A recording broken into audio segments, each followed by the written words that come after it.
Welcome to the What Really Happened radio show. The history the government hopes you never learn. Here is your host, Michael Rivero. And aloha, America. Welcome to our show today. It is Tuesday, December 22nd, 2015. We have got lots of stuff to talk about today. The phone lines are open, 877-300-7645. Tom is sitting in our control room, twiddling the dials, ready to answer the phone when you call on in. If you're watching on BAM User right now, you're seeing me swinging my little lightsaber around here. And yes, I'm a Star Wars fan, but the reason I'm doing that, I don't know if you saw that video from the White House press room where they brought out the Imperial Stormtrooper costumes and they were trying to bring out R2-D2 and he jammed her. And all in good fun, ha ha ha, and I'm sure they're helping hype the new Star Wars movie. But I'm not sure it came across the way they wanted it to, because there are already a lot of people out there drawing parallels between our current U.S. government and the Empire in Star Wars. Of course, we know the Empire in Star Wars isn't really evil. It's all the fault of those lightsabers. But it did seem a little absurd, and frankly, I thought it was a demeaning of the image of the White House to do that, to sink to that level. All right, getting on to the news here today. 9 children are dead in an ISIS rocket attack on a girls' school in eastern Syria. I'm not sure what they're trying to do. It's certainly bad press when you blow up a school full of children, although that certainly never stopped Israel down there in Palestine. We're seeing opinions appear all over the place. Investment Watch blog, the U.S. has lost Syria to Russia and Putin. And yeah, they have, because the U.S. attempt to conquer Syria was based on a monumental deception that the U.S. was after ISIS and Al-Qaeda. And honest, we're not really making war on Syria and the Syrian people and the Syrian infrastructure and Bashar Assad, and Putin called their bluff. Now, over in Iraq, their government is continuing to put pressure on Turkey to completely evacuate their country. Get the heck on out. You are not welcome here. Meanwhile, up in Ukraine, things are getting very, very tense. Ukrainian forces have moved 26 units of military equipment to the contact line in Donbass, and yes, it's another violation of the ceasefire and the Minsk agreement. And it's reached a point where even the opposition bloc in Kiev is saying Poroshenko is not fulfilling their commitments under the Minsk Accords. So it's creating a division and dissent within Kiev's government. Now, over in Poland, we're seeing this incredible buildup of protests all over the country because the newly elected administration of law and justice has gone on a campaign of eroding the rights of the Polish people, not unlike we've seen the U.S. government do here. And they're not happy about it. And Lech Walesa is saying Poland is on the verge of a civil war. Now, is it another U.S. clandestine overthrow of a government that's not doing what they're told? We don't know, but there's a lot of turmoil over there. Meanwhile, in Turkey, Erdogan is promising to help Crimean Tatar radicals oust the Russians from the Kherson region of Ukraine. So we have Erdogan, who isn't in enough trouble already, wants to go up and basically start a war in Crimea against the Russians. And it's not like he doesn't have things to be doing in his own country, because the pro-Kurdish opposition leader from Turkey has gone to Moscow to talk to them about possible support to counter Turkey's constant attacks on the Kurdish people. So there's going to be a real dust-up over there. We're going to go ahead and grab ourselves a phone call from Tim in Wyoming. Aloha, Tim. Welcome to the show. What's on your mind? Hi, Mike. Thanks for taking my call. I appreciate it. Now, when you're talking about the rollout of the Star Wars, whatever you want to call it, paraphernalia at the White House, well, the Pentagon is actually trying to replace soldiers with robots. And so if you have a homogenized view, a homogenized looking soldier, as we know from one of the prequel Star Wars movies, the clones, the stormtroopers are all clones. They're all one guy who's made into thousands of guys. So they want them all to be the same, look the same, act the same, think the same, and of course do exactly the same thing. But then, of course, if those don't suffice, we'll just roll out the robots instead. And we know that Google's done its own thing with buying up the robotics companies and building for DARPA, for the DoD. Mm-hmm. So, I mean, the parallels are right in our face. Well, you're talking about the technology parallels, but there are some articles out on the independent media. We linked to one of them for What Really Happened, saying the political parallels are there. And I remember in one of the earlier Star Wars movies, I think the Phantom Menace, where Ambassador Amidala is there in, the Republic's legislature as the Chancellor has voted all these new extraordinary powers. And she has this wonderful line, "This is how democracy dies," to thunderous applause. And a lot of people picked up on that and said, yeah, a not very subtle reference to what was going on here in the United States at the time. Still is. Right. Of course, I think that her line was actually a quote from someone else, but that's I think that was actually a quote from, I'd like to say the 1930s or somewhere around there, but I can't remember exactly who said it either. But the fact of the matter is that, as I say, that the parallels are in our face, and I don't know how long are we supposed to take what's going on lying down, so to speak. Well, we're not lying down. I'm sitting at a desk. You're on a telephone here right now. But again, if we just step back and disconnect, don't do what they tell us to do, don't fill out the paperwork, don't obey the rules, just sit back quietly and just not be involved, this government and its financial system is in the process of tearing itself apart. And it's going to collapse the way the former Soviet Union did. And that's going to be the best possible outcome for everybody, because we'll avoid a nuclear world war and we'll avoid a bloody revolution in the streets of America in which all the wrong people are going to get killed. Right, that's true. I mean, I understand what you're saying about the financial system and the I say pseudo collapse of the Soviet Union, because essentially what's happened is the oligarchs have become the new Soviets, and there is a control system there. It's under the surface. It's not as overt as it used to be, but at the same time, I mean, they appear to have more freedom than we do in some cases. The Russian people, certainly they do, but most of the oligarchs actually got kicked out, and they had to leave Russia. There were still some there, but remember, the day that Putin went on the U.S. government's special high-interest targets list was the day they took government control of Russia's central bank in order to run the Russian economy for the benefit of the Russian people and the Russian nation.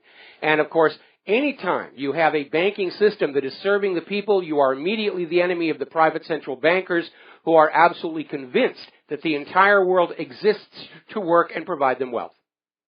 Of course. That's what happened to Abraham Lincoln when he went against the Knights of the Golden Circle, and they decided to kill him. Well, it's the same thing that happened with John F. Kennedy, same thing that almost happened with Andrew Jackson, same thing that happened to Adolf Hitler, same thing that happened to Muammar Gaddafi, same thing that happened to Saddam Hussein. The pattern has been repeating continuously. This clash of civilizations they're talking about is a war between competing banking systems. Public banking to serve the nation and the people versus private central banking, which loots the population for the benefit of the bankers. Right. And here's another question, another comment to make. Do we actually have gold in Fort Knox? Do we actually have a so-called gold reserve? Has our gold all been sold away?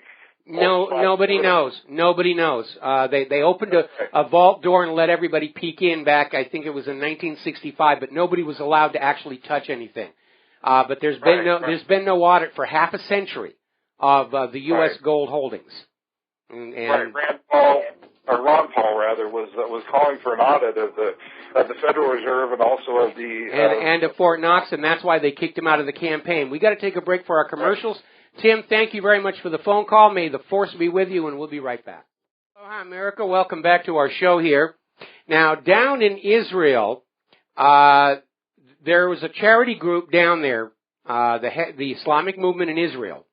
And Israel has banned the group, and one of the effects of that ban is that the Islamic movement was supporting 23,000 orphans.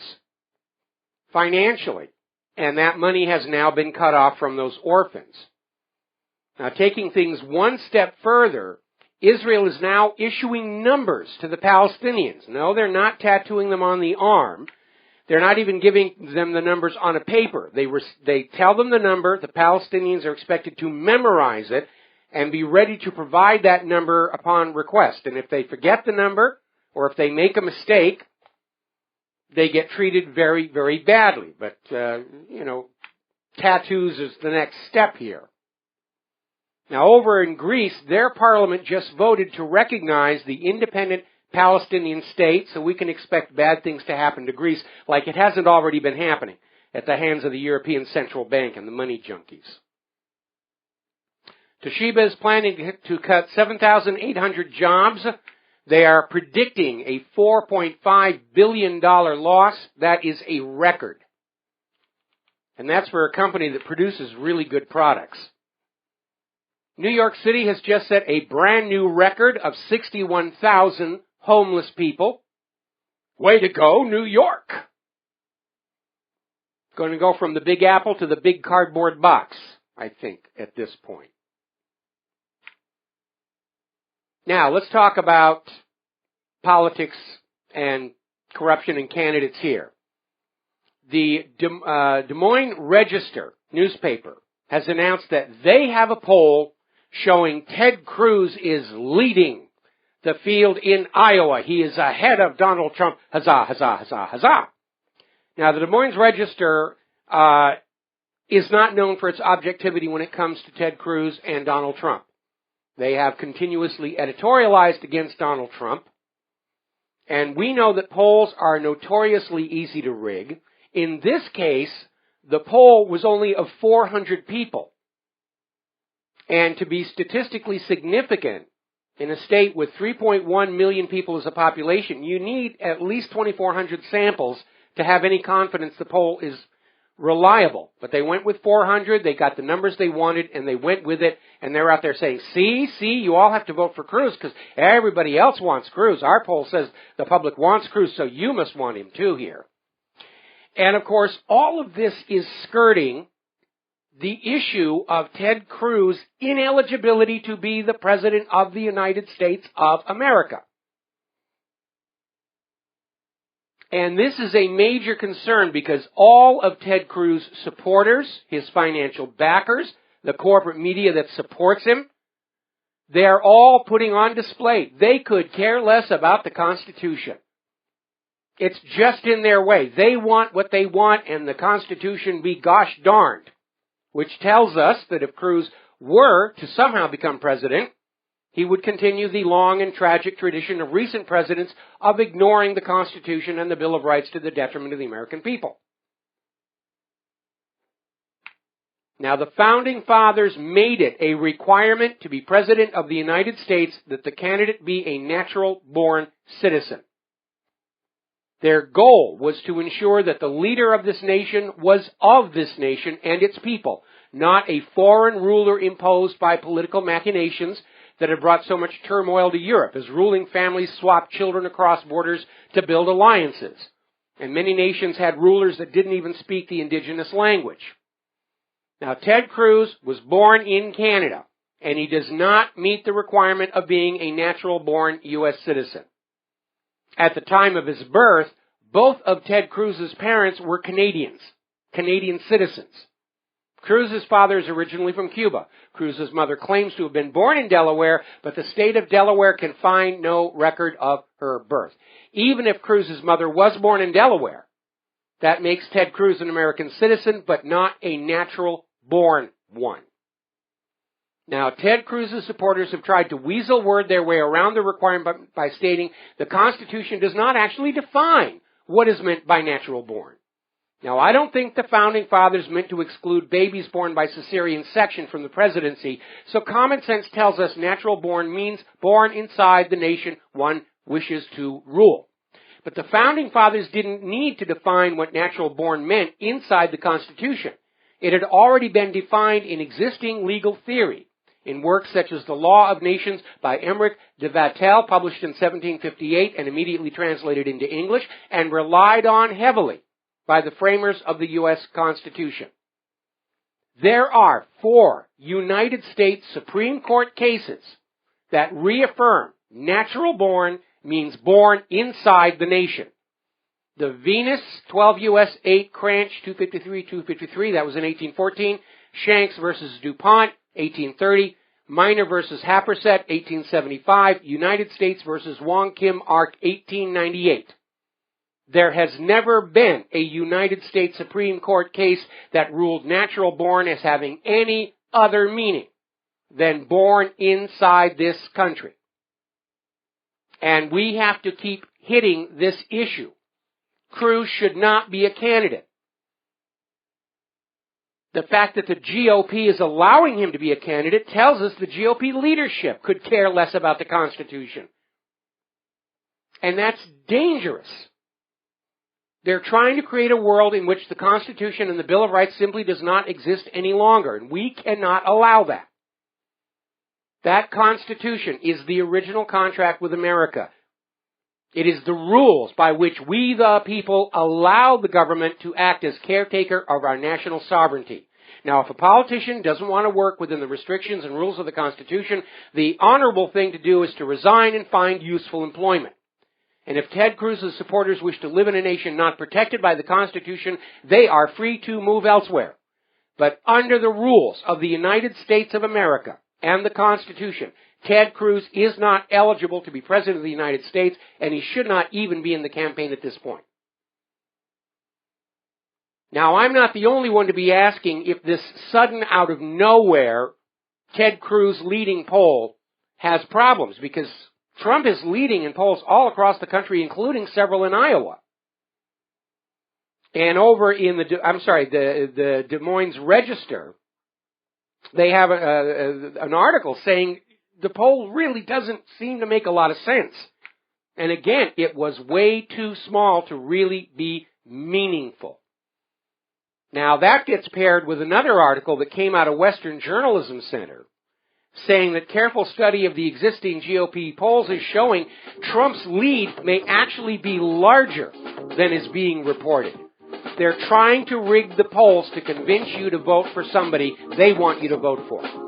Be a free spirit. Make your own choice. We'll be right back. Aloha, America. Welcome back to the show. We're going to take a phone call here. We're going to go with Martin in Virginia. Aloha. Welcome to the show. What's on your mind? Hey, Mike. Great show and website. Donald Trump's saying a lot of good things that people want to hear, and I hope he can accomplish all those goals that he talks about. But one thing that really has bothered me is the dancing Muslim thing that he's been babbling on about for a month and a half. Philip Giraldi at Analyst, he wrote a great article a couple of weeks ago to Donald Trump about, hey, Mr. Trump, they were dancing, but they were Israeli. They were not. Mm-hmm. They were not Muslims. I mean, it's just incredible. But I actually had a chance to confront Donald Trump on this issue last night. I did it 2 weeks ago in South Carolina, but I actually did it last night in Michigan. Believe it or not, I got a front row seat again. The odds of that are just incredible. But I went to a great deal of effort and expense to do this, and I actually did it. I interrupted his speech, and he actually listened to me. He was talking, and I was talking at the same time, and I said, hey, listen to me, Trump, and he actually stopped. And there was a crowd of 6,500 in this basketball arena in Grand Rapids, Michigan. And believe it or not, he stopped and listened. And I said, it was 5 Jews arrested in New Jersey on 9/11, not Muslims. You got it? And when the people started to boo and stuff, you know what he said? I couldn't believe it. He said, hey, no, he's on our side. He actually said that. Well, that's a good thing. But would you do me a favor? When you talk about this again, don't say Jews, say Israelis, okay? Otherwise, you're going to draw, attacks, oh, you're being an anti-Semite and blah, blah, blah, blah, blah. We have to maintain a big black line between the actions of the government of Israel and the Jewish people as a whole. That black line, that's important to keep there, okay? Yeah, I understand that. Okay. Yeah, so I'm going to post a video later today. I'll send it to you. Please do. I will put it up there. Thank you very much, okay? Mike. All right, Bye. Merry Christmas. We're going to let you go. Now then, interesting article came out of Western Journalism Center talking about Saturday night's Democratic debate and basically saying there was no question. This debate was set up to promote and sell Hillary Clinton and render the other two candidates, Bernie Sanders and O'Malley, as close to invisible as possible. And Western journalism was saying this was not a balanced opportunity. This was the Hillary show. And Hillary was using it to go after Donald Trump. Bernie Sanders was using it to go after Donald Trump. Didn't even bring up this fight over the computer data access that had happened the week before. At this point, Debbie Wasserman Schultz has made it clear. Hillary is going to be the Democratic nominee, and what the Democratic voters want doesn't matter. What the Democratic delegates want don't matter. Hillary has the superdelegates all locked up. That's it. She's going to be the Democratic nominee next year. Bernie Sanders, I think, is campaigning to be her vice president. That's why he blew off the email scandal. That's why he's out there joining Hillary and attacking Donald Trump. He's proving he can be a good little lapdog, and he wants to be the vice president. That's what's going on over there. Now then, as you know, Hillary drew a great deal of flack over a claim that ISIS was using videos of Donald Trump as a recruiting tool, and was immediately called on it by the fact checkers in a lot of places, not just the independent media, even the corporate media, the Washington Post, the Associated Press, and PolitiFact, all said it was complete and utter nonsense. And by the way, ISIS did just release a new propaganda video in English. It's called No Respite. Donald Trump is not in it, but Bill Clinton is, proving that ISIS does have a sense of humor. Now, Rick Santorum has come on out saying Obama and Hillary created ISIS. And on that, he is absolutely correct. Now, more alarmingly, Governor Christie, in the latest GOP debate, was out there calling for the shooting down of any Russian planes that fly over Syria in violation of a U.S. no-fly declaration, ignoring the fact the Russians have been invited into Syria by the legitimate Syrian government and the U.S. has not. But Governor Christie says, we can go wherever we want. He's been hanging out with John McCain way too long. This attitude of, we're the global superpower, we will decide what we're going to do and nobody can stop us, which, unfortunately, sounds like famous last words. Former Congressman Tom Tancredo has quit the Republican Party over his concerns that it is caving in to too much industry pressure, big pharmaceutical pressure, setting up these Medicare prescription drug program, even though it went against the Republican Party's core principles. So we did that. All right, let's see. We're going to grab a phone call. Mo in Florida. Aloha. Welcome to the show. What's on your mind? Hi, Michael. Thank you for taking my call. I just kind of follow up on your last caller there. I was listening to, I rarely listen to the Alex Jones show anymore since I found you. Originally Ron Paul is the one who woke me up about a dozen years ago, and I did start listening to Alex Jones, and I thought, the guy's really done a lot of good. But, I noticed he never, even though he's criticized Israel, not the good Jewish people, like you say, you're very right about that. But about a week ago, I thought I'd listen to him because he had Wayne Madsen on. And Alex was talking about the Arabs and, or the terrorists and, coming from the different Arab countries. And Wayne Madsen stopped him, and he mentioned, don't forget, Alex, I'm not his exact words, but he said, don't forget about the dancing Israelis, basically, on 9/11. You've never seen Alex change the subject so fast. And I just wonder, I know you're very delicate about this because I know Alex does a lot of good too. But I know when you guys split there or whatever, I know that had a lot to do with it. But I don't understand. I know the guy's right about so many things and he's got such a huge following, but isn't it just, it's so obvious to people that he doesn't call Israel and the Mossad out for what happened on 9/11 and the USS Liberty and blah, blah, blah. And it kind of drives me crazy because it's so obvious to people that do any investigating into 9/11 or wonder why he never talks about the attack of the USS Liberty and those poor guys that got shot up. Well, Alex Jones received a huge amount of money to build his media empire, and with that money usually comes some strings, and that's all I'm really going to say on the subject. Okay. Well, Okay? that's kind of what I figured. I know his attorney and everybody is, very influential and, but that's kind of what I figured. But God bless you. I'm not religious, but whoever that God is, I do believe in karma, and I know you're telling it like it is. So thank you. All right. Thanks an awful lot here. We're going to switch over to Damien in New York. Aloha, Damien. Welcome to the show. What's on your mind? Hey, Michael, how you doing? I listen to Alex Jones off and on. I have the same. I have a lot of, things that I think issues, but I'm not calling about that. That's him. I'm glad that you're around. And I agree with, pretty much 90% of what you're talking about and all the things you've exposed and you've researched and you've done, amazing work and everything.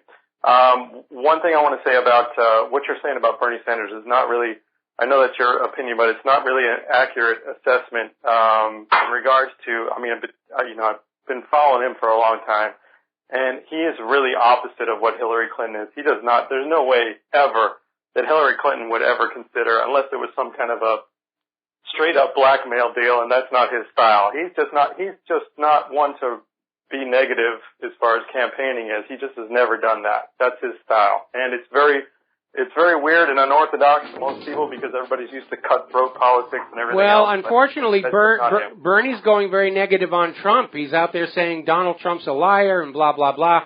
Anyway, we have to let you go. We got to take a break for commercials. Thank you for the call. Merry Christmas, and we'll be right back.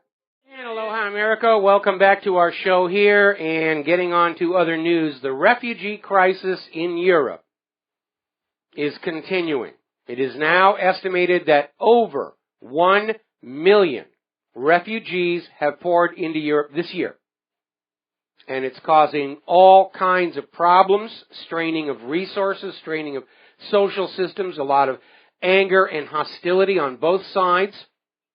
A lot of these refugees were lured to Europe with promises that were never kept. They're very angry. They're feeling cheated. The Germans are buying guns like crazy because of the nationwide spike in migrant-driven crime. And they're right to do that. Self-defense is a basic, inalienable human right. It's included in our Second Amendment. We have a right not just to protect our state, but ourselves, obviously. It's common sense. It doesn't need to be enumerated. Now, we've been talking a lot about political correctness and how it is impacting our college campuses. It is destroying freedom of speech, freedom of thought, freedom of inquiry. And more importantly, it's turning the next generation of American leaders into a bunch of thin-skinned, whining crybabies. And so I'm looking at this story over at Investment Watch blog, how students at Oberlin College are offended that food isn't ethnically accurate enough. Kind of reminds me of that joke email that's running around about the office Christmas party, where this lady's trying to organize a Christmas party, and everybody's got a complaint. Oh, the gays are going to sit over here. The vegetarians have to be kept away from the grill of death. And finally, she has a nervous breakdown. That's what's going on here. Everybody's out there learning the lesson that if they whine and cry, they will get what they want. By the way, we posted a very interesting article on WhatReallyHappened.com. It's the entrance exam to Harvard University from back in the 1800s. And I don't think anybody in a current American college could even begin to pass this thing. And it just shows you how much education has declined, the dumbing down of America. And in a way, we're already heading into a new dark ages where knowledge and education and free thought are being discouraged in favor of simply blind acceptance of whatever it is you're being told to believe, whether it's coming from the clergy or your college professors or your politicians or your corporate media.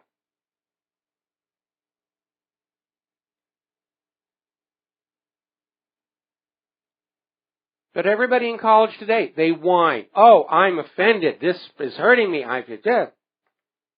It's political correctness is cultural Marxism. They want everybody conforming to the politically correct ideal. No deviation is allowed or tolerated.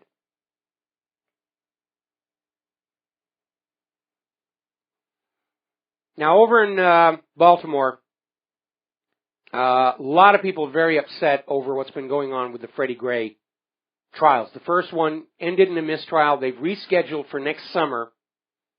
But a lot of people are saying this is just being churned through. And the process is essentially being derailed. People are very, very upset. Because the situation in the United States regarding the police, it has gone totally out of control. And it's not just a racial issue. The corporate media and the politicians are trying to sell it as a racial issue. But it isn't. It's a police brutality issue. And everybody's out there and they're very, very worried about it. Now, Minnesota, over in Minneapolis, the biggest shopping mall in the country, the Mall of America, has filed a restraining order against Black Lives Matter because of previous protests that have blocked traffic, interfered with customers coming on in. So they're filing a restraining order saying, don't come here, which doesn't mean there aren't going to be protests. But if there are, they'll be met with police.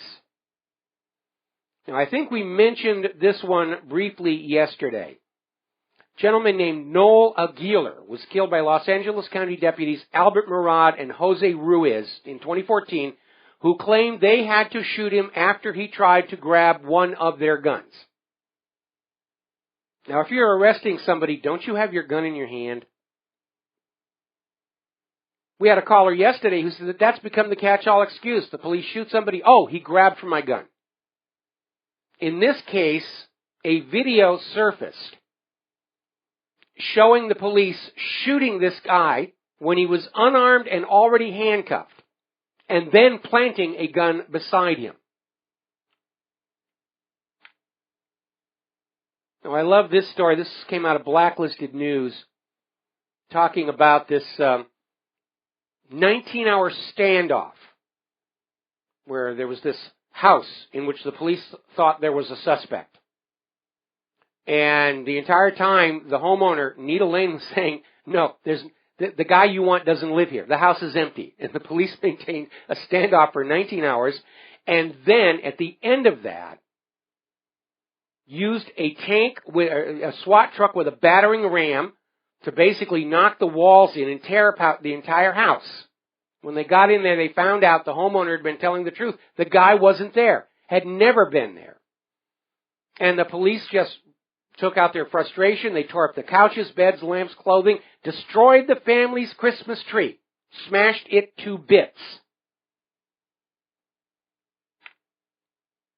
Thank goodness for that Israeli training of our police forces.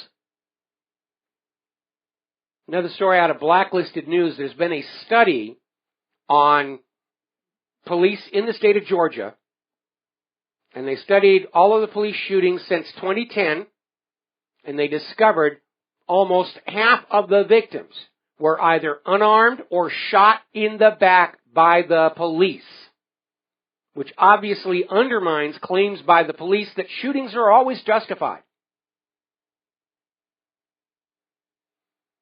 Now, do you remember not too long ago there was a police officer, Roy Albers, St. Anne police officer, had an AR-15, pointed it at journalists saying, I'm going to blanking kill you. Now that is assault with a deadly weapon. If he pulled the trigger, it would be battery or attempted murder. And he was forced to resign. He's looking at criminal charges, and he's trying to play the victim. My life has been ruined because of that darn video. They don't understand what it's like to be a police officer and go through that Israeli training and then find out that it's actually illegal to do that stuff in this country. And Albert's attorney is mounting a defense that, hey, all the other police officers were threatening people with their AR-15, so this is a classic case of selective prosecution. And he should be let go. That's their excuse. They're all committing assault with a deadly weapon, so nobody should be prosecuted. None of them should be committing assault with a deadly weapon against citizens who are doing no wrong. That's the issue here. Now, over in Great Britain, where they banned guns a long time ago, and crime has gone through the roof as a result. They're responding to concerns about from the British subjects about mass shootings in Great Britain, and the British government has released a new video saying that if you are present at a mass shooting, you should run and hide. Like people don't already know how to do that? I wonder how many taxpayers' dollars went into this thing. Now, it's not as stupid as the Department of Homeland Security, which is suggesting you try and stab the shooter with a pair of scissors.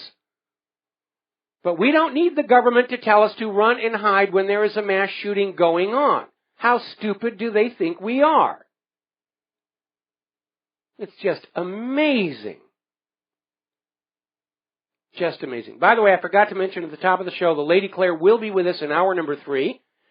And we're going to be taking a break here with our top of the hour news and come back for hour number 2, where I will talk rapidly so I get all of my stuff out before the Lady Claire joins us for our last show before the Christmas break. And a reminder, the next 3 days are going to be replayed shows so that our overworked and underpaid technical staff at GCN gets a chance to spend time with their family. We're going to take a break for news and commercials. We'll be right back. Aloha, America. Welcome back to our show, hour number 2. And, you know, it's kind of interesting. I'm thinking about this story where the British government has released a video that instructs the people that if they are in the presence of a mass shooter, they should run and hide. That's got to be incredibly insulting. Like, we don't know to do that. We need the government to tell us. And I had a memory flashback over the commercial break. Probably most of you are familiar with the writer Ray Bradbury. Wrote a lot of good science fiction, Fahrenheit 451, The Martian Chronicles, Illustrated Man. He was also a well-known script doctor in Hollywood.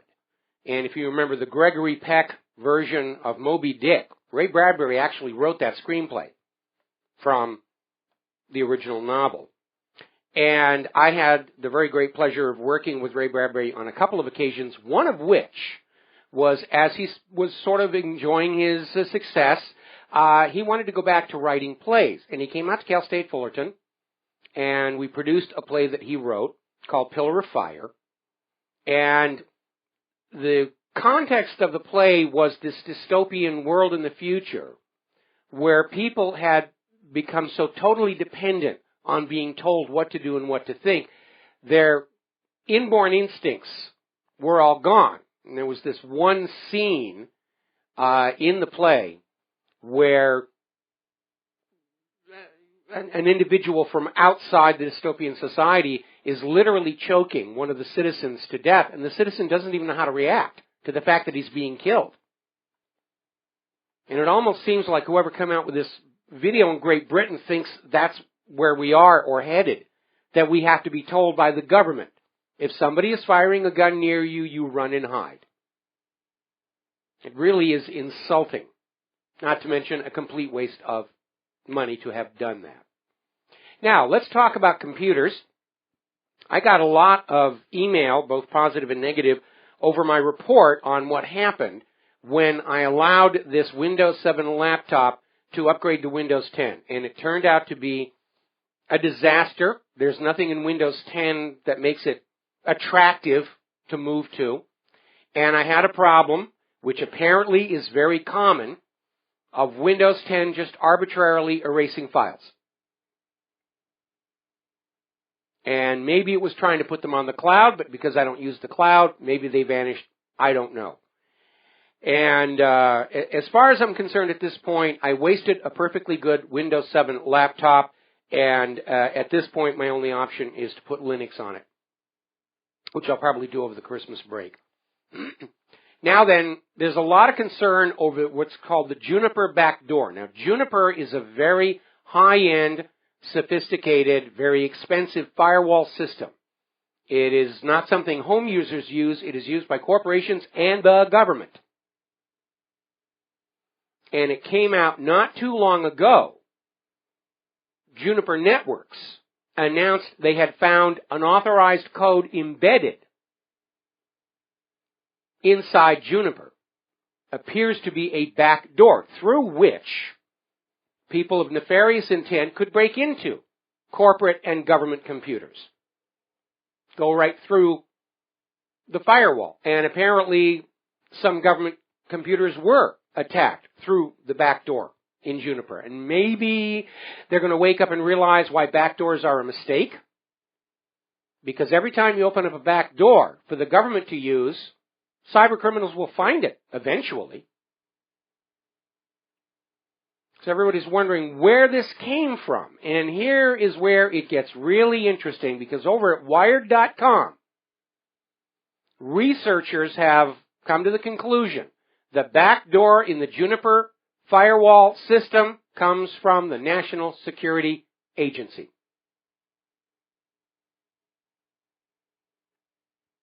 Remember when I put out that encryption challenge?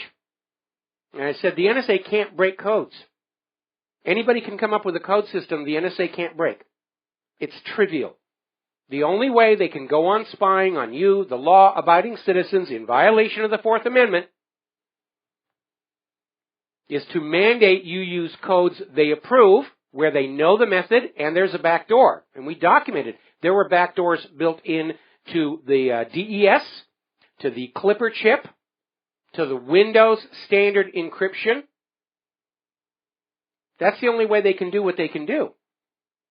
But real criminals and real terrorists are going to come up with their own systems of encryption. So all of this NSA spying is about keeping watch on you, the law-abiding American citizen, so they can make sure you're not thinking those double plus ungood thoughts, so they can steal your business secrets and make money off of them, and they've been caught doing that.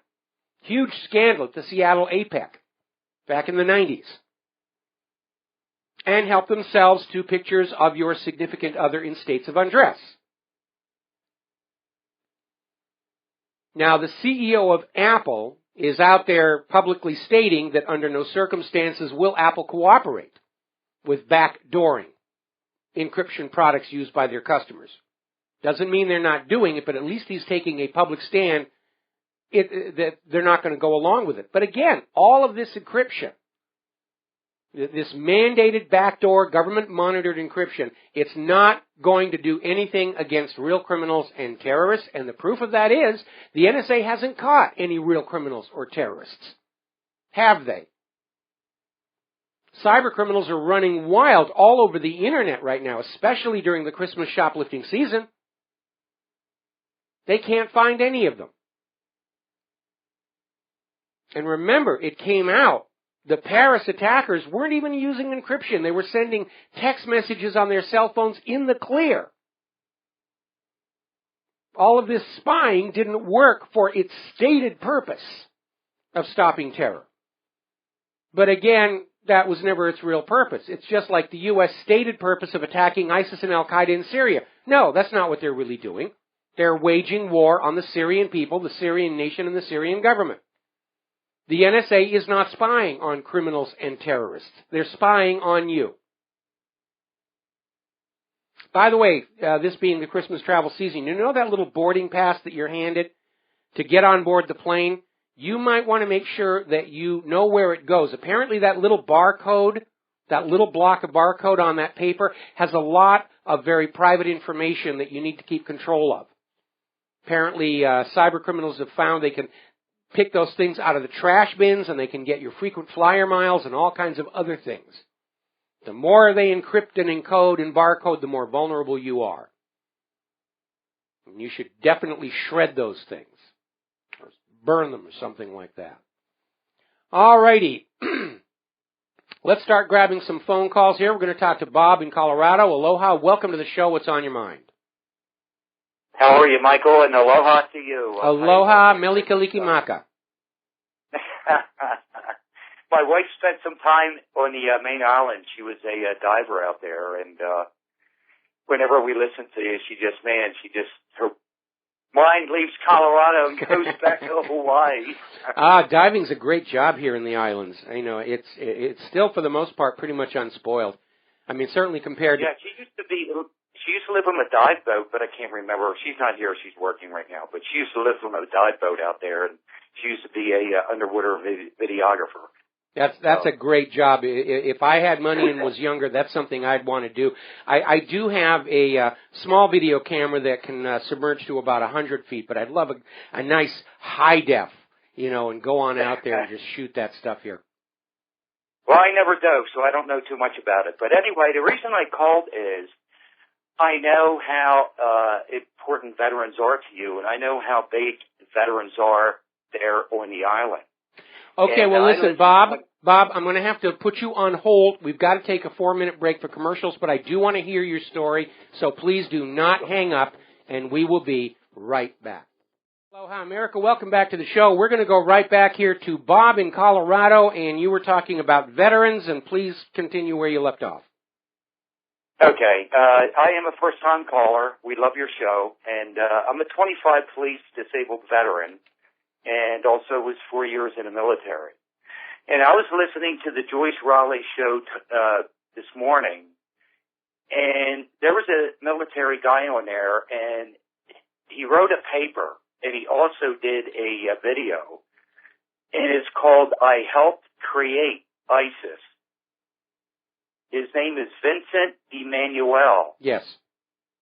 I'm going to tell you right now, you have got to try to find a way to get this on your show. He should be on every show we can find anywhere in the world to listen to this guy. He sold his soul when he was over serving his country, running over people, killing people, just torturing kids, and I guess he found his moment, and he is now going public with it. And you talk about ripping your heart out. Oh, my God, this guy is amazing, and he needs support, and I think every military person ought to hear this story, because I'll tell you what, I just hope he lives to tell it more often. I really do. Well, that's always a concern here, but I know a lot of military people have similar stories. They're obviously the military command and the VA discouraged them from going public about this, because the fact of the matter is the U.S. government has been committing massive war crimes in all of these invasions, use of torture, use of concentration camps, drone strikes into countries that we're not actually at war with. And I know a lot of people are having a really, really tough time dealing with it. But in this new world war, the United States are the bad guys. And that's a really difficult thing for anybody who grew up, admiring and respecting what they thought this country was supposed to be. And basically having our noses rubbed in the fact that the reality of our government is something vastly different from what we were told it was in school. Oh, I know. I volunteered when I was in 69 to 73 and took all the stupid inoculation shots. I never went overseas, but I still had to take the stupid shots. And I got inoculated and everything else. Thank God I didn't have to go over there. But, I was on a waiting list. I was like 120 on the waiting list because I wanted to go so bad. I thought, you know what, I got to go over there to these evil people. These people never bothered anybody, man. You got to be kidding me. So anyway, I wanted to mention his name because it was just riveting, and maybe over the holidays you could, check out this paper he wrote and also the video, because it's just riveting. It really is. All right, I certainly will do that. I've actually seen it floating around on some other websites. I didn't have a chance to look at it yet, but based on your recommendation, I'll hunt it down, okay? Aloha, Michael, and have a great weekend. Take Aloha, Meli Kalikimaka, and we're going to switch over to Al in Texas. Aloha, Al. Welcome to the show. What's on your mind? Hey, thanks for taking my call. I just want to kind of respond. The other day you had a caller who's kind of, I guess, maybe challenging the position on gun control, and I kind of just wanted to make a comment about that. I used to be a Democrat, and I kind of have an insight into what maybe the mindset here. There's this mindset of control, that they're going to control everything, to the most minor detail. And they really kind of have this blitzkrieg mentality that after some flash of glory, all the bad things are going to go away and they're going to be in control of everything. And that's one of the reasons why I left. I couldn't handle the, the ideas that were coming out, And I think it's kind of something that's hard for them to admit that they really do have this kind of violent tendency to want to scare people into submission, to just do whatever they're told to do, not ask questions, don't do any research, don't listen to anybody, don't talk to anybody, and that seems to be the predominant view. Well, it's the exact same tactics that the Nazis used, but there's a fundamental difference. Germany in the 1940s had nothing like the Internet, where people who knew it was nonsense could communicate with each other. Now, they did have citizens groups who were trying to get the word out. There was one group called the Order of the White Rose, which was embedded in many of the German universities, and they got printing presses, and they'd print up pamphlets, and they'd run along the rooftops throwing these pamphlets into the streets. Unfortunately, the Gestapo eventually caught them and beheaded them. But in the age of the Internet, these kind of propaganda tactics really don't work, especially when you have a general population that knows they have been lied to about Saddam's nuclear weapons, Assad's sarin gas, USS Liberty, the Gulf of Tonkin. The list is rapidly growing and becoming endless of all the times you've been lied to. And once you've lost the trust of the people, you're not going to get it back. In fact, we have an illustration of that a little bit later in the show if we can get to it. Yeah. No, I totally agree, and I just wanted to kind of point out, because I have a little bit of insight. I used to kind of be in that group, and I couldn't get my head around all the gun control ideas, so I kind of split and went somewhere else. But that's kind of the mentality, though. They really are convinced that they're going to be able to control everything, that one day there'll be a day when nobody asks any questions and nobody strives. If they get the guns, that's a major step along that path. Anyway, but thank you for letting me speak my piece, and I just wanted to comment on that issue. And thank you for what you're doing, and good luck. Thank you very much. We're going to let you go and switch over to Nate in North Carolina. Aloha, Nate. Welcome to the show. What's on your mind? Hey, Mike. What does that mean, anyways? Mele Kalikimaka. That's Hawaiian for Merry Christmas.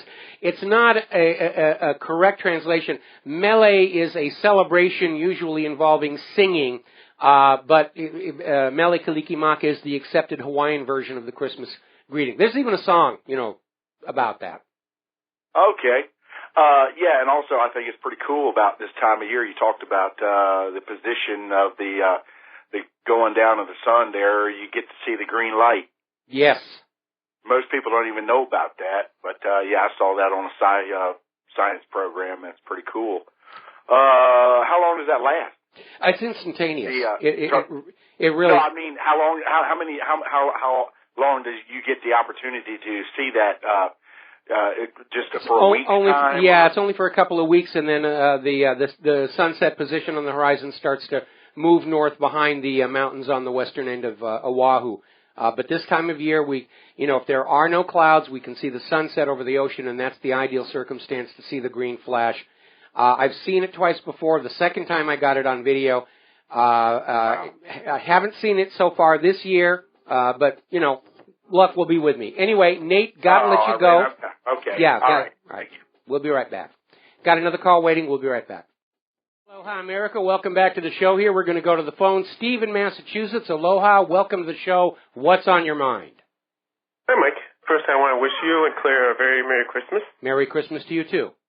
And I was wondering, there's some credible media sources, alternative media sources, such as your own, that are pretty good that I listen to. And I was wondering, is there a way for maybe you and other alternative websites to maybe connect to each other, maybe get strength in numbers, and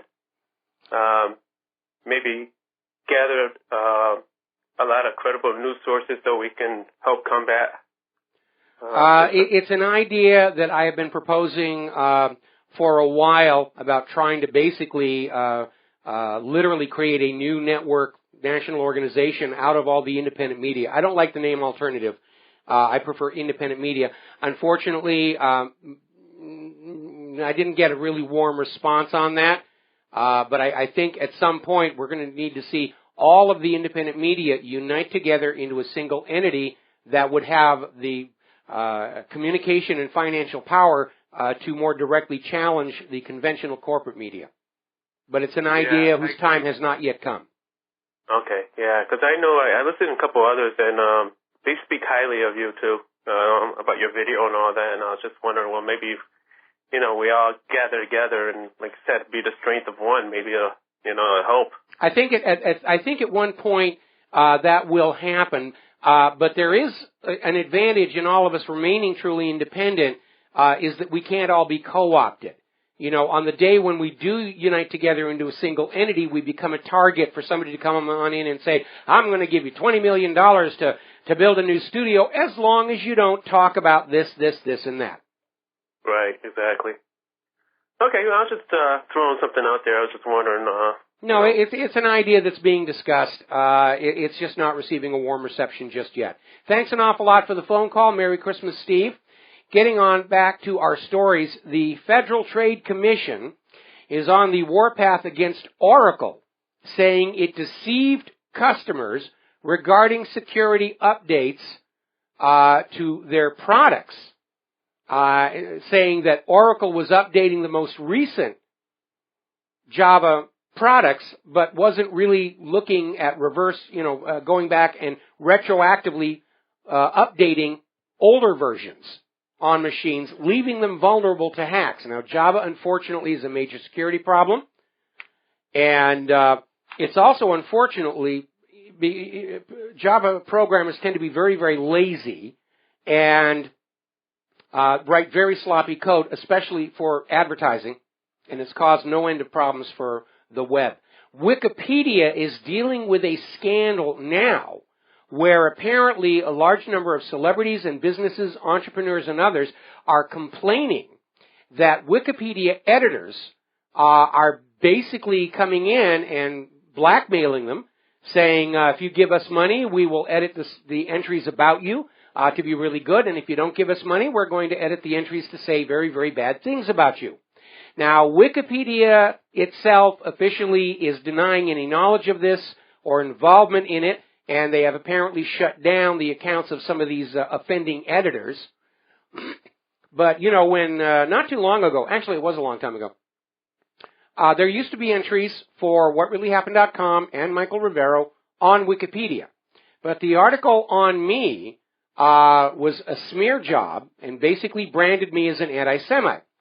So under the anybody can edit an entry policy, I went in and I re-edited the entry about me to say that I had been accused of anti-Semitism because of my criticisms of Israel's government, which is more accurate. The next day, the original version, calling me an anti-Semite, was back, and I was blocked from editing the article under the Wikipedia rationale that Michael Rivero was not a recognized authority on the subject of Michael Rivero. And when I went public with that absurdity, Wikipedia simply deleted all mention of my website and myself. I'm a non-person in the realm of Wikipedia, which is why I don't really pay a lot of attention to them anymore, but now they have this other scandal to deal with. Somebody just sent me a story, and we're talking about the political correctness just being absurd. And apparently, as a test, this individual went out and presented college students with a petition to demand radio stations ban the playing of the holiday classic White Christmas, because the song only focuses on white Christmases. This makes it racially insensitive, so it completely ignores Christmases of other colors. The brown Christmas, the green Christmas, the red Christmas, the peach, taupe, mauve, and plaid Christmases. We're all feeling offended, and apparently got a lot of college students to sign this thing. I mean, talk about utter absurdity. Just amazing. Now, good news from the frontiers of space. Yesterday, the Falcon 9 had a successful launch.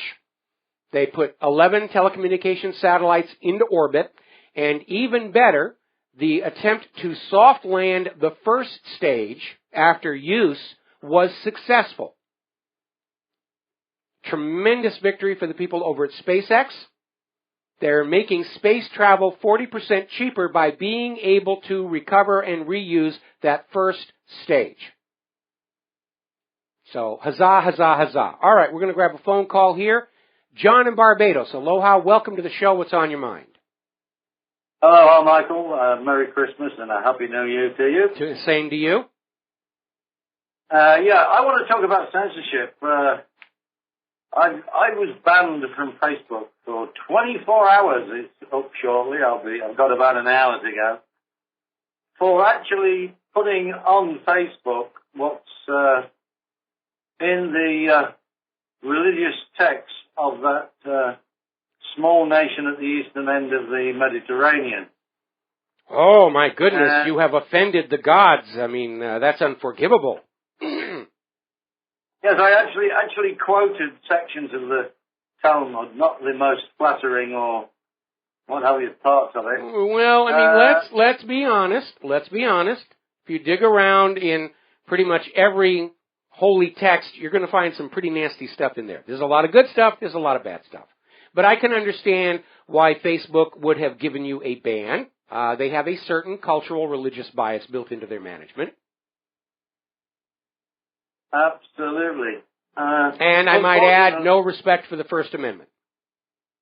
Yeah, unfortunately, yeah, no free speech, of course, but, you know, this minor religious cult is really quite a barbaric in its texts. I mean, if you read the Torah or the Talmud, any one of the Talmuds, the Jerusalem or the Babylonian, they're well, I can only describe it as, you know, disgusting, vile text. Well, you know, it is. I mean, it presents a religion that says, you know, the chosen ones are meant to have all the wealth and privilege of the world, and everybody else exists only to serve them. And that, of course, is an attitude that's not going to win you a lot of friends in the neighborhood that you're living in at the time. Yeah. The other thing I wanted to mention is Iraq. The Iraqi army, although they were, if you like, denigrated as being this rather incompetent force, seems to be doing quite well. They've almost taken Ramadi now. Well, you know, now that they've kicked the Americans out, or they've gotten the Americans to pull back, I mean, the Iraqi government is saying the Americans are trying to stop the Iraqi forces from winning against ISIS. I mean, it's out in the open. Everybody sees what's going on. The U.S. is trying to use ISIS to balkanize Iraq, and the government of Iraq is absolutely opposed. John, thank you for the call. Merry Christmas. I got to let you go. We got to take another break for commercials. We'll be right back. Hi, America. Welcome back to the show. And for those of you watching on BAM User TV, speaking of the movie White Christmas and the song White Christmas, I'm holding a tambourine that was actually used in the film production. If you remember, halfway through the film, there's a production number where there's all these men and women dressed in pink, and they all have pink tambourines with faces on them, and this is one of them. It's one of the little bits of flotsam and jetsam I picked up during my many years working in the film industry. And I also got to work with the actor who played General Waverly in a later film called Alligator, which was not exactly the high point of either of our careers here. All right, we're going to go ahead and grab ourselves some phone calls. Frank in London, aloha. Welcome to the show. What's on your mind? Hi, Mike. I just wanted to talk about political correctness going crazy and the double game the British government is playing in Syria. First of all, I remember I was working as a street crime warden in Camden for Camden Council in London, and they had to give us this training about, you know, people on drugs and stuff like that, and we couldn't say the word coke addict or crack addict or anything like that. No, it's offensive. We had to say a hard drug user, or else we'll offend the person, or it's offensive. I'm sorry, but I'm sorry. Let me just make a comment here. I think somebody who is out of their mind on cocaine or crack, or even worse, in withdrawal, isn't really going to be worried about being offended. I mean, that's just my perception. Yeah, well, that's my perception. I said, well, where I come from, we call them a fully qualified, certified crackhead. And it's not an offense. We just tell you as it is. That's what it is. Oh, no, you can't do that. You can face a disciplinary Okay, so you can arrest them, you can beat them up, you can throw them in jail, but you can't hurt their feelings. That makes a lot of sense. No. Yeah. This is how crazy this. It was. Well, the whole course was really dumbed down training. They tie a rope. We had to all hold onto a rope, and they told us all the people they were connected to. The child, the school teacher, the doctor, the psychiatrist, the this, the that, the pharmaceutical company. So maybe the only thing they left for them to do was put a big placard on our T-shirts and with our names on it, so we remember who our names were. That's how the teaching was, or that was offensive if they didn't do that either. So it was a joke. As for the what's going on in Syria, there are people who are going over to Syria, joining ISIL, and are being known by the British government and playing a double game, working for the British government. And that's been going on, and quite a few of these people spoken out about it, but you're not seeing it coming out in the press. No, you won't. You have to go to the independent media for that. But it is getting out there. More and more people are coming to understand just how duplicitous this whole Syria situation is, where we're all being told that our tax money and the lives of our children are being spent to fight terrorists in Syria, only to find out our government is spending our tax dollars arming those terrorists and using them as an excuse to make war on Syria itself, which has done no wrong to the American people. Correct. And that's what's been going on. And giving them a handsome fee as well. I might add to it. Okay, well, it is getting out there. More and more people are aware of that. Anyway, Frank, thank you for the phone call. I'm sorry to rush you, but we've got a bunch of calls to get through before the top of the hour. We're going to switch over here. Dustin in New Jersey. Aloha, Dustin. Welcome to the show. What's on your mind? Hi, Mike. Merry, happy soon-to-be Christmas. Yes, same to you. Hashtag ISIS lives matter, white people's lives don't. Well, you know, there are a lot of people who are very upset over this whole Black Lives Matter movement because it's just as racist, as any other reverse discrimination. All lives matter. Where the issue is police brutality. It's not a race issue, and the Black Lives Matter are basically implying white lives don't. And that, of course, is the same problem, only in reverse. And we have way too many of these groups who claim they're being oppressed, whose idea of a solution is not to end the oppression, but to reverse it. That's kind of what destroyed latter-day feminism. When it started out, it was going to be, women are being kept down, let's be equal. Then you had the militant feminists come along and say, no, the women should be on top and the men should be forced to be subordinate. And that just keeps the problem going, seesawing back and forth. Hey, Mike, I wanted to just talk about Russia real quick. I don't know if you read, there was a video shown of a prototype of the Mi-35 revised helicopter flying over Moscow, and that's the one, I believe, with the countermeasures to prevent man-pads, Stingers, and SA-7 and 9s from hitting it. Well, we know Russia's development of countermeasures in general has been amazing. The crew of the Donald Cook got a lesson on that one. But I remember there was a quote that came out of Afghanistan during Charlie Wilson's wars where the Mujahideen were saying, we're not afraid of the Russians, but we are afraid of their helicopters. The Russians make really good helicopters. Yes, the Mi-24 Hind is the most heavily armed, fastest helicopter, and that thing's a beast. Well, who's the biggest helicopter maker in the United States? Sikorsky. Guess where he came from? Yep. Okay. All right, thanks, Mike. Have a good, merry one. All right, thanks. We're going to switch over here to Wes in Idaho. Aloha, Wes. Welcome to the show. What's on your mind? Thanks for taking my call, Michael. You keep comparing Christianity, the Holy Bible, to the Judaism, the Talmud. Where is there in Christianity any country that comes close to this guy who recently died, Obadiah, rabbi of Israel, who says, former chief rabbi of Israel says, all non-Jews are donkeys created to serve Jews. Now, where is there anything that comes close to a leader of Christianity saying something like that? Where is it in the Bible? Even if it is in the Bible, who is saying that? It's not in the Bible, and what the rabbi said is not in either the Talmud or the Torah. That is his personal opinion as a member of the clergy. And if you go back and look at the history of religion, in fact, on this next news break, I'm going to reprise my article from those wonderful people who brought you the Inquisition. Representatives of all religions have a habit of saying very extreme things to motivate their congregation. And a lot of the stuff that was coming out during Spain's cleansing of the Jews in the 1490s, which is part of my family history, they were saying very offensive things. Now, what's really ironic is all of these religions all go back to Abraham.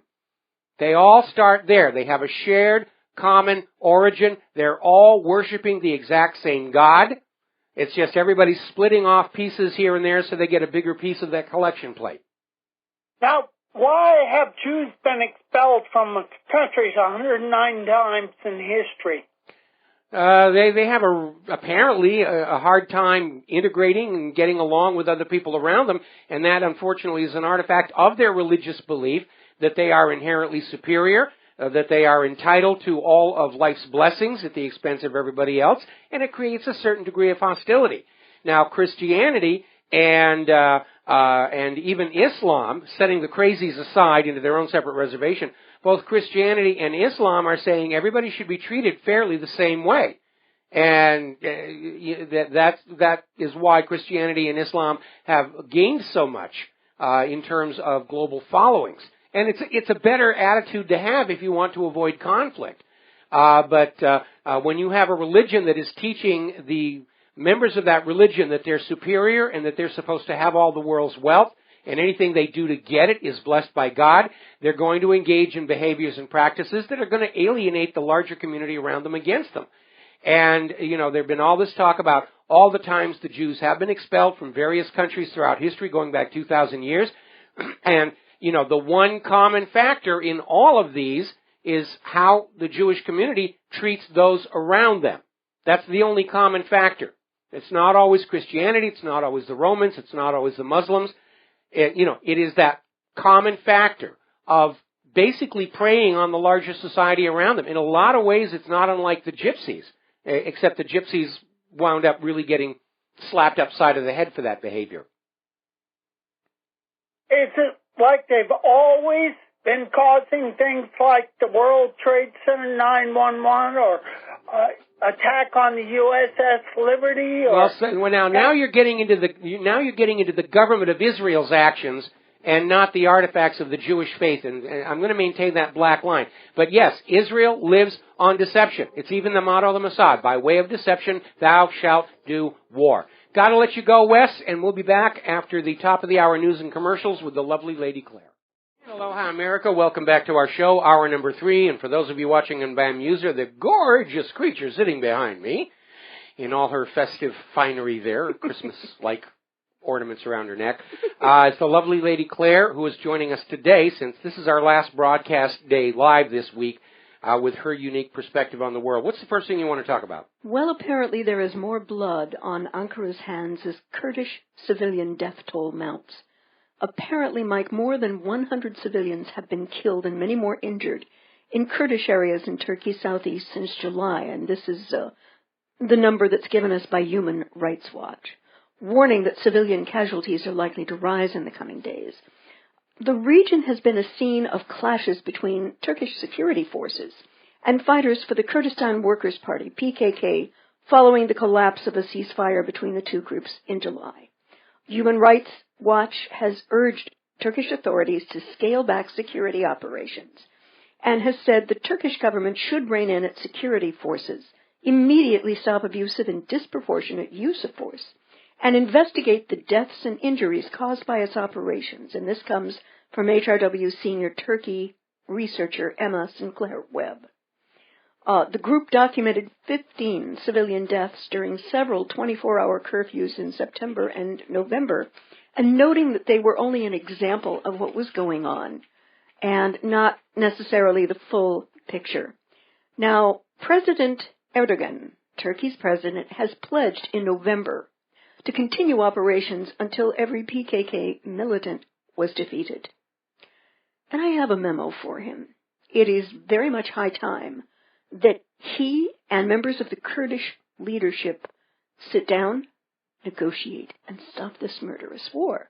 This is a no-win situation, and both sides must understand, for the sake of their people and the sake of this world, there has to be some kind of rapprochement between them. And 30 years of this war have produced nothing but more war. Isn't it time to try something new? Well, the Kurdish leadership is trying something new because they're now on their way to Moscow to talk to Putin about some air cover over their territory, because Erdogan, or Erdogan, depending upon which interpretation, has been using the excuse of attacks into Syria against ISIS and Al-Qaeda, which we know he's not really doing because he's buying oil from them. No. But he's using that as an excuse to bomb the Kurdish areas. And this, of course, is creating a very complicated political situation, not only for Syria, but for Iraq and for the United States. And if Russia decides to come on in and establish a de facto no-fly zone over the Kurdish areas, that's going to escalate the situation tremendously. And that would give Turkey the ability to invoke Article 5 of the NATO Charter?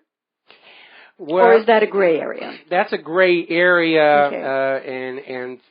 and Turkey and NATO have an agreement, but Turkey is not really a full member of NATO for the one reason that they don't actually border the Atlantic. Yes, I kind of noticed that geographically. Yes. Didn't really happen. You know, and they're trying to bring Turkey into the European Union, and the Europeans aren't happy about that, because that would drop the border between Turkey and Europe, and that would accelerate the immigrant refugee problem, which is making everybody unhappy. This is a real mess. There's no other way to describe it. They've created a huge mess in that region, and I have to say, I love the comment the Dalai Lama came out with the other day about how absurd it is for humans to create these horrible problems and then pray to God to solve them. And the Dalai Lama is saying, look, if humans made these problems, it is up to humans to fix them. And I'm 100% in agreement with him on that. Absolutely. Absolutely. I would like to venture a little closer to home. Okay. And these two stories are related. Vulnerable homeless men and women in Los Angeles could die in El Nino rainstorms. And apparently LA is grappling with a huge homelessness problem. The number of people on the streets are estimated, and I think this estimate is very low, 44,000.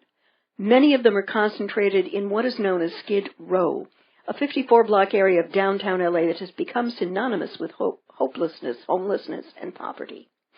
And the outlook for the next few months is bleak, as El Nino weather patterns are likely to bring torrential downpours, adding to the misery of the thousands of people sleeping in flimsy tents and rusty old vehicles. Well, it's worse than that, because we're finding out in many cities, such as Las Vegas and Los Angeles and New York, that a lot of the homeless are living down in the unused tunnels underneath the cities, and those and storm drains. They're literally camped out in the storm drains. They're going to get flooded. They're going to get flooded. They're going to get drowned. And again, with regard to homelessness and hunger in the United States, I think it is an absolute moral crime that our government gives even a penny of our tax money to a foreign government while there are still American citizens sleeping in alleys and eating out of trash bins. Right now in the United States, the federal government has become so callous. It's treating the illegal immigrants and the refugees better than it treats its own citizens. And that, to me, is a government that has really lost sight of what its priorities are supposed to be. I agree with you entirely. And there are a number of American cities which are destroying their homeless camps just days before Christmas. And this time is normally known as the time when Americans try to be a little more giving, compassionate, altruistic. But in cities across the U.S., many are simply fighting for the right to exist in hastily constructed homeless camps. Well, I can't be concerned about the homeless. I'm trying to find the new iPhone. The National Alliance to End Homelessness reports that on any given night, this is an amazing number, there are over 578,000 Americans sleeping on our streets. At the same time, there are at least 10 million vacant homes across America that are lying empty. And what I think is that I'm seeing the criminalization of homelessness continue. And one of the measures by which any society will ultimately be judged is how it treats the most vulnerable among them. And Mike, I would have to share with you, I don't think history is going to be very kind to 21st century America with its inhumane, shameful treatment of its homeless, be it by imprisoning them or just destroying what little they had left. And we do Not have... to mention all these wars of conquest and torture and drone strikes and everything.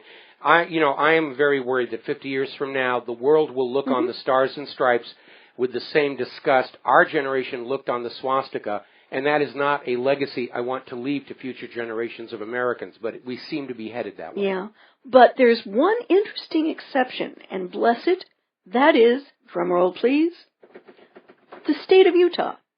It has blazed a trail here, one that makes economic sense and compassionate social sense.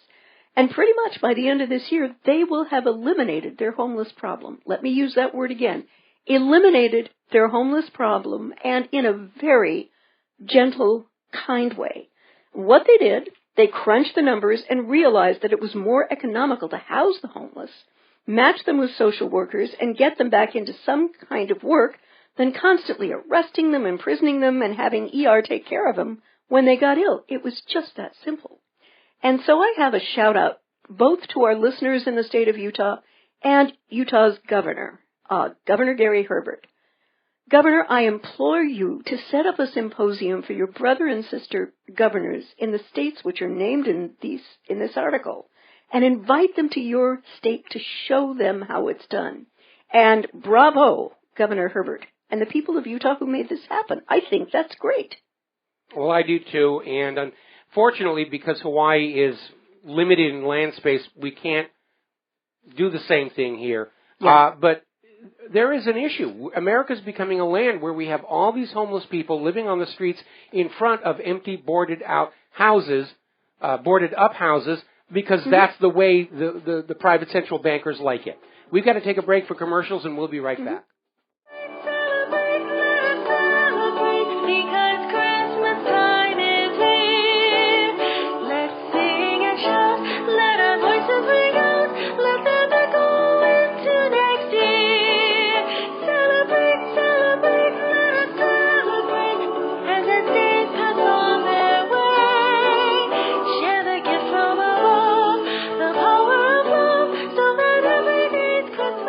Aloha, America. Welcome back to the show. And that bumper, of course, was more of my lovely wife's music. And actually, that one, that particular song is being debuted with a major European choir on Christmas Eve, which she can't get to because she's got her own gig on Christmas Eve. I've got two services. We'd have to steal an SR-71 to get over there and get back. What is your next story, my dear? My next story, my dear. Philippines vows stronger military to back South China Sea claim.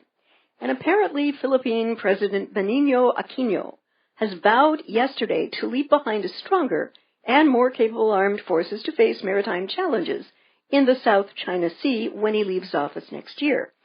Because he is ineligible to run for re-election under their constitution, he has promised to spend about 83.90 billion pesos, about 1.77 billion U.S., in a 5-year period until 2017 to strengthen the military, as China asserts its claims to most of the waters. The spending plan was only approved this year, meaning that the bulk of that money will be spent in coming months. China has overlapping claims with Vietnam, the Philippines, Malaysia, Taiwan, and Brunei in the South China Sea, through which $5 trillion in ship-borne trade passes every year. Now, the Philippines has challenged Beijing before the arbitration court in The Hague, but Beijing does not recognize the International Court in The Hague. So what is looking to me that's coming is apparently the U.S. government is having Philippines play picador against China. And I have to wonder, have great assurances been given and uttered that the U.S. will defend the Philippines at any and all costs? Mike, considering how horrifically botched Obama's present and past military misadventures have gone and the degree to which he's left our military vulnerable, I am, call me silly, a little nervous about his starting yet another military flustercluck against China. Well, my concern here is that the Philippines may be looking at pressing Philippine interests in the South China Sea and not necessarily those of the United States. And the reason I say that is because only yesterday, ISIS supposedly released a video of their new jungle training camp in the Philippines, which means somebody is setting the stage for the U.S. to say, oh, we have to go after ISIS in the Philippines. Yep.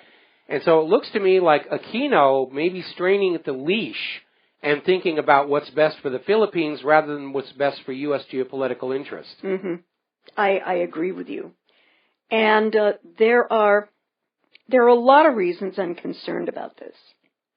And I made a statement that our military have been made very vulnerable. And what I mean by that, as much as I detest war as a Christian pacifist, when our military personnel are engaged in combat, I want them to have the finest, most functional equipment with them every step of the way. Now, for Russia and China, there is an implicit understanding between these governments and their weapons producers that when weapons are deployed in the field, they work precisely as or better than advertised. With the U.S. and its large weapons manufacturers, it's not always that way at all. Weapons companies fund election cycles very lavishly, as the Clinton campaign managers will surely tell you.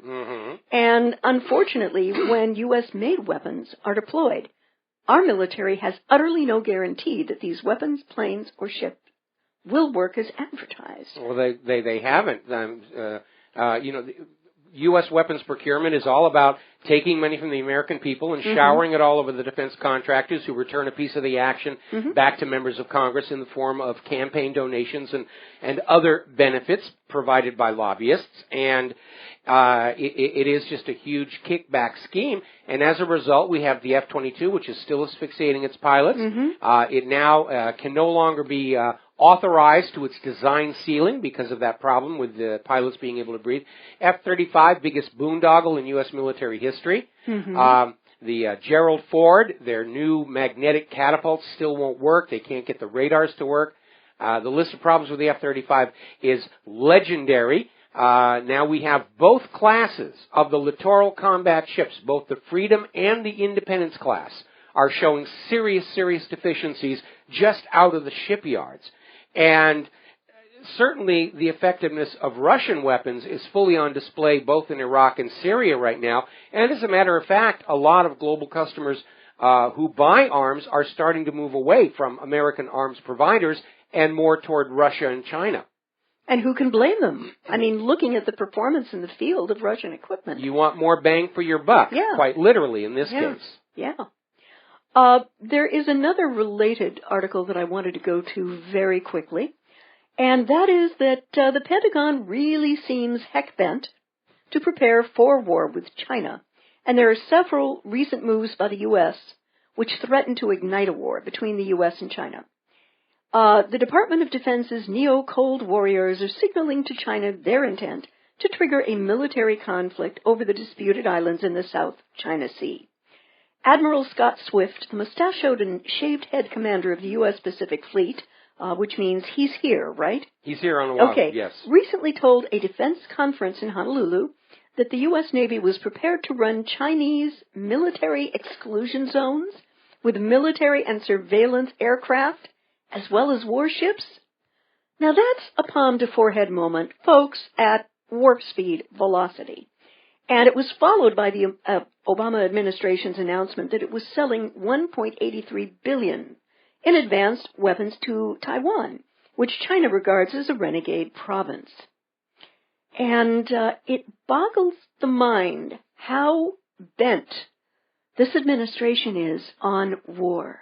Well, it all makes a lot of sense if you go back and remember that the real conflict behind all of this is a war between the Russian paper dollar, the American paper dollar, the U.S. Federal Reserve note, versus the Russian ruble and the Chinese yuan over who is going to be the dominant global currency for the next 100 years.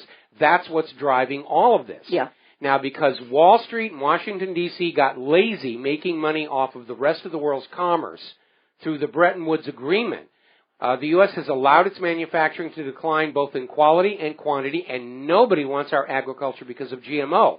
Without the world being forced to use the U.S. dollar, borrowed at interest from the Federal Reserve, there's nothing left to prop up the U.S. economy, and it's going to collapse. And that's why they can't turn around, they can't change course. They can't back off. They need to have a new war to force the world back on the U.S. dollar, force the world to abandon the ruble and the yuan. And yeah, we're going to wind up in a shooting war with both Russia and China. And folks, we're going to lose this one. Even if it goes nuclear, we're going to lose this one. But our masters in Washington, D.C. can't see past that. They all think like John McCain, we're the superpower, we will prevail, we are great, they're going to run, and famous last words. Got to take a break for commercials, we'll be right back. Aloha America, welcome back to the show here, and of course that's more Players music from Christmas Without Borders, and I apologize to everybody, I've been yawning a lot, and I got an email about that. I got awakened this morning at about 1:30 with a huge explosion, probably one of the fireworks smugglers testing out their product for New Year's, or I hope that's it and they didn't blow something up down in Pearl Harbor, but I really didn't get any sleep last night and I'm feeling it. So I'm not being disrespectful, I'm just very, very tired. We have a caller waiting on the line, Guy in California. Aloha, welcome to the show. What's on your mind? Hi, Michael. How are you? Doing fine. Merry Christmas to you. Merry and your Christmas. Wife. And Merry Christmas back. I want to say something about the Republican convention. Trump was stated saying that he had 40% and Bush had 3%, and Bush's response was, it doesn't matter. Yeah, a lot of people caught that one. That's scary. Yeah. I think that if Trump doesn't get 50%, a special forum will be held, like the demos did, to make sure the candidate is the one the convention wants to put forward. Wouldn't it be better for Cruz or Carson to release their support to Trump to push him over the 50%? Well, it wouldn't be. I mean, they're all universally opposed to Donald Trump for the same reason they were universally opposed to Ron Paul. And you're absolutely right. At this point, the goal is to keep Trump's numbers below 50% in order to force a brokered convention. But we're starting to see all these poll analysts coming forward saying Trump's numbers are actually higher than are being reported. But the Democratic leadership and the Republican leadership are working hand in glove. They do not want Trump in there. He is independent. He can't be bought. He will not do as he's told to do by Israel and Wall Street, and they are absolutely adamant to get him out. And I think that's why Jeb Bush said it doesn't really matter. He knows the fix is in, and if the fix doesn't work, they're going to do the Robert Kennedy approach on Trump. And I hope he's wearing his Kevlar, and he's got really good security around him. And I know he's got private security over and above the Secret Service, which these days isn't really all that impressive. And we may yet see an attempt on Donald Trump's life. They are that afraid of him. Well, he was really chummy with Cruz on the last debate. Well, he might be sending a message to Cruz, about a possible vice presidency, but there's a wrinkle there because when the Constitution was first written, the vice presidency went to whichever presidential candidate came in second place. And because it very often meant a president and vice president who were not part of the same body, same political party, they changed it later on to say they're going to run as a team, but that natural-born citizen requirement still applies. Yep, and what did you make about Assad going to a Christian church for services today? Well, good for him. Yeah, I think it kind of puts a moot point on this whole Muslim debacle. Well, again, the U.S. government propagandists are doing to the Muslims exactly the same thing the Nazis did to the Jews. It's the same thing all over again. You pick a minority and you demonize them and you make them the enemy. You blame all the bad things on them. And every tyrant in history has done that. With Pol Pot in Cambodia, it was the intellectuals. You always pick a targeted group and you go after them. Now, what about Cruz being vice president? Would Article 2 of the Constitution affect his ability to be vice president? In theory, yes, because he can't ascend to the presidency in the event the president himself leaves office for some reason, because, again, he doesn't meet the constitutional requirement. This is an issue that should have been dealt with when they changed the definition of the vice president from being the runner-up in the general presidential election to being a partner created with the political party. But if Cruz cannot become president from being vice president, then he shouldn't be vice president at all. The reality is he shouldn't even be running. He shouldn't be a candidate. And we're seeing all these people, the GOP leadership, the corporate media, Cruz's supporters, they are all openly proclaiming that they do not believe and protect and support the Constitution. To them, it's just in the way. They want what they want. The Constitution be darned. Cruz shouldn't even be a candidate at this point, let alone any issues about his being a vice president. He shouldn't be in the running at all.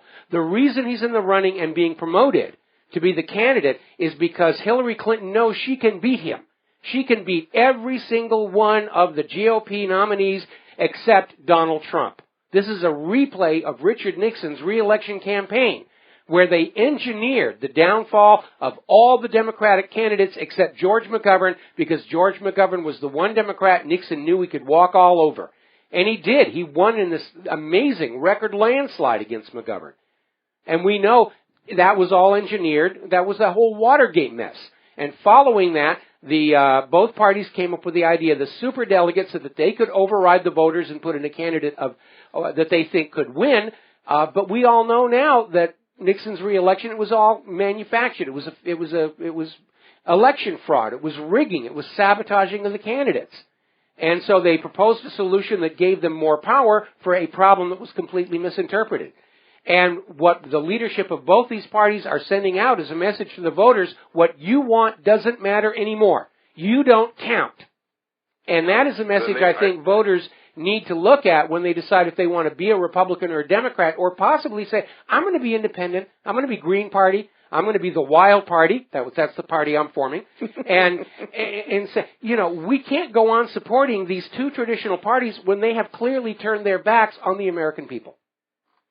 I'd like to, Michael, if you favor me for a second, I'd like to give a shout-out to Glenn Wheeler, a graphic artist friend of mine that I sent a Christmas card to this year, and it was sent back to me deceased on the envelope, and I didn't know he died last year, so it really shook me to send something out like that and get something back that... It does happen, especially when you're our age. We get a lot of our Christmas cards back, with the bad news. It's probably one of the reasons Christmas can be a very depressing season.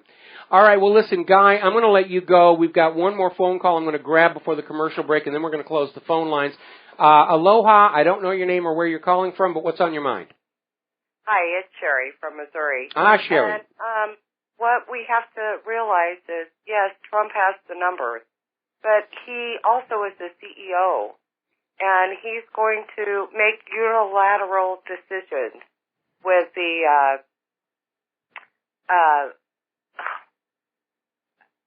what is it?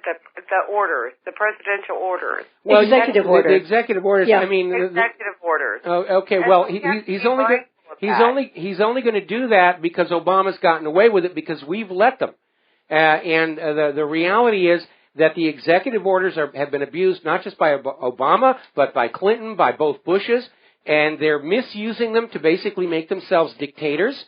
And my reminder to Donald Trump, even though I want to see him win the nomination in the White House, is you play by the rules of the Constitution, or you are not a legal, legitimate government of this land. The American people need to develop a zero-tolerance policy. You're either playing by the Constitution or you are not my government. Period. End of discussion. Absolutely. But what Trump has is that he has pierced that political correctness veil. And that's what enamors him to the people. Oh, yeah. I mean, he will abuse it. I disagree with that. I think he's an outsider, and he doesn't need any more money than he's already got. I think he's going to come in to the White House with the same naivete that John F. Kennedy did, or for that matter, Vincent Foster. and he's going to genuinely want to try and do a really good job because he wants to see his name in the history books as a good president. And that, too, will invite a possibly violent reaction by the people who still want to be in control of this country. Anyway, listen, Sherry. Well, there's still hope, that's for sure. There is. I love Trump because he's an outsider and he's going to shake things up. Sherry, we got to let you go. We're going to close the phone lines. We'll be back with the last segment of our program today after these words.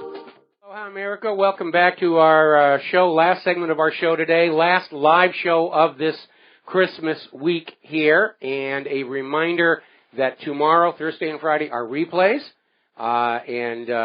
So before we run out of time on the show, Claire and I want to wish everybody Merry Christmas, Happy Holiday, whatever you're celebrating. Please be very safe on the roads. There are major winter storm warnings all over the country. The corporate media doesn't want to mention it because they're still pushing global warming, but the traffic is going to be very difficult. Please exercise all due caution. We want you alive and well going into 2016. Absolutely. What is your next story? Obama accuses Trump of exploiting working class fears. And he said this in a radio interview that began airing on Monday that Donald Trump, a leading contender for the Republican presidential nomination, was exploiting the resentment and anxieties of working class men to boost his campaign. Mr. Obama also argued that some of the scorn directed at him personally stemmed from the fact that he is the first African-American to hold the White House. He's playing the racism card again. It's interesting, though, because is this President Obama's never take responsibility for anything negative on my watch, his let them eat cake moment? Yeah, it absolutely is here. I mean, yes, American workers are resentful. They're dealing with lowered wages and salaries, massive unemployment, sky-high Obamacare policy prices. Obama has created the situation of discontent, and of course Trump is going to be playing to that. That's just common sense when you're running a political campaign. And Obama is out there trying to shame Donald Trump into not calling attention to Obama's failings. And again, to be fair, it's not just Obama. Obama was simply doing what he was told to do by the money junkies and the globalists. And I would strongly suggest to the president that this is not about the color of his skin, but the content of his character, which has created many of those fears and real concerns with which working people are living, if they are even lucky enough to have a job. For Obama to play the race card when he got, we are told, honestly elected to office twice. Now, is he admitting that the elections were stolen to put him into power? Because you can't have it both ways. You can't claim that you won the White House twice in honest elections and then turn around and say America hates you because you're black. I mean, that's pathetic. And it's also insulting to the American people that you think they're going to buy into that nonsense. Well, there are some numbers that, he can't really walk away from, and one of them is the increase in the number of children slipping into poverty under his watch, which has been nothing less than staggering. And this was reported at the WashingtonExaminer.com on 21 July 2015. Ever since President Obama took office, the poverty rate among children in this country has soared to 22%, with 3 million more children living in poor conditions, according to an authoritative new report released Tuesday. The 2015 Kids Count report from the Ann E. Casey Foundation said that the percentage of children living in poverty jumped from 18% in 2008, the year Obama was elected, to 22% in 2013. It's dropped just minorly, but those numbers are still lousy. More importantly, too, more families are depending on food stamps than ever before, and this was reported at IWB.com on 22 September. First and foremost, understand that the notion that the economy is improving is just nonsensical. More Americans are now on food stamps as a percentage of the population than at any time in U.S. history, according to data from the U.S. Department of Agriculture. In all, 20% of U.S. households, folks, that's 1 in 5, are on some level of taxpayer-supported assistance. The poverty level in America under Obama broke a 50-year record in January of 2014. 50 years after President Johnson started a $20 trillion taxpayer-funded war on poverty, the overall percentage of impoverished people in the U.S. has declined only slightly, and the poor have lost ground under Obama, wrote Dave Boyer for the Washington Times. The poverty rate has stood at 15% for 3 consecutive years, and this is the first time that's happened since the mid-1960s. The real unemployment rate, influential Wall Street analyst David John Marotta said in a memo to clients in January of 2014, was not the 5.6% that the Obama administration claims, but more like an astounding 37.2%. The unemployment rate only describes people who are currently working or looking for work, which is very true. Or only recently unemployed and looking for work and still on benefits. And there's a huge population of people who simply, they're willing and able to work. They've got skills. They can't find They can't find jobs, have not been able to find jobs for years because U.S. tax policy encouraged corporations to offshore skilled jobs. Coupled with Common Core training a new generation of Americans to not be able to think, it is a horrible direction. And go ahead, I'm sorry. And I was going to say, the nation is definitely on a wrong track. It's exactly the kind of a nation the money junkies want. It's fascism. That's where we are. America's not a capitalist nation anymore. We're fascistic. We're seeing all of the historical evils that befall fascist economic dictatorships. And we're there. And Obama is out there saying that we're only complaining because of the color of his skin. He's been hanging around with the Israelis too much, I think. And in terms of middle-class job declines due to outsourcing offshoring, under Obama's watch, what can we expect with TTP? As reported on December 7th at economyincrisis.org, those in favor of TPP are in it for the money. The true people in favor of the TPP are hiding behind names that sound harmless. Names such as the U.S. Business Coalition for TPP, Trade Benefits American Coalition, the Progressive Coalition for American Jobs, etc., etc., etc. These are huge multinational companies like Aflac, McGraw-Hill, MetLife, Motorola, Apple, Clorox, Siemens, Sony, ExxonMobil, etc., etc., etc., etc. The multinationals are pushing the TPP in order to save a buck. They will outsource their jobs in order to save on production and labor costs. The federal minimum wage in America is $7.25 an hour, which is about $267.80 a week. Compare that to Malaysia's minimum wage at $297 a month. The average wage for an engineer in the U.S. is $87,000 and change, but in Malaysia it's $23,000 and change. We can clearly see the huge difference is labor costs between the U.S. and one of the trading partners in the TPP. Well, there's also the relaxation of regulatory compliance. Yes. Because of environmentalist action, and I'm not saying it's not justified, but there's a huge regulatory burden for any companies operating in America. Huge amounts of paperwork you got to fill out. To make sure all of this plethora of gratuitous government agencies are satisfied that you're doing what they think you ought to be doing. Some of it has legitimate value and purpose. Most of it doesn't. And we're seeing many of these government agencies like FDA and USDA, despite all the paperwork and rules and everything, they turn a blind eye to abuses by large corporations. The SEC turned a blind eye to Bernie Madoff. FDA and USDA are absolutely on board with the GMO agenda and the vaccine agenda. The rules are only intended for the little people, and they're driving business out of this country. They're encouraging business out of this country, and where it's all going to fall apart is really very simple. You cannot keep an economy going sucking money out of the top of that pyramid unless there is some mechanism by which that money gets back down to the bottom as good wages and salaries so the workers can pour it back on in. The numbers for this Christmas shopping season ought to be telling you what's going on. People don't have money to spend. And if they're not spending it, the entire economic system grinds to a halt. But the money junkies are so caught up in their addiction, they can't see it. And that's why it's going to come apart. And it's going to take the federal government down with it, just like the former Soviet Union. We're almost to the end of the show. We got to say, again, Merry Christmas, Happy Holidays, Mele Kalikimaka to everybody. Happy and healthy New Year to all of our listeners and readers. We'll wish them that next year, Happy New Year. But again, drive safely, be careful, be well. Talk to you next Monday here on GCN. Aloha, America, and Mele Kalikimaka.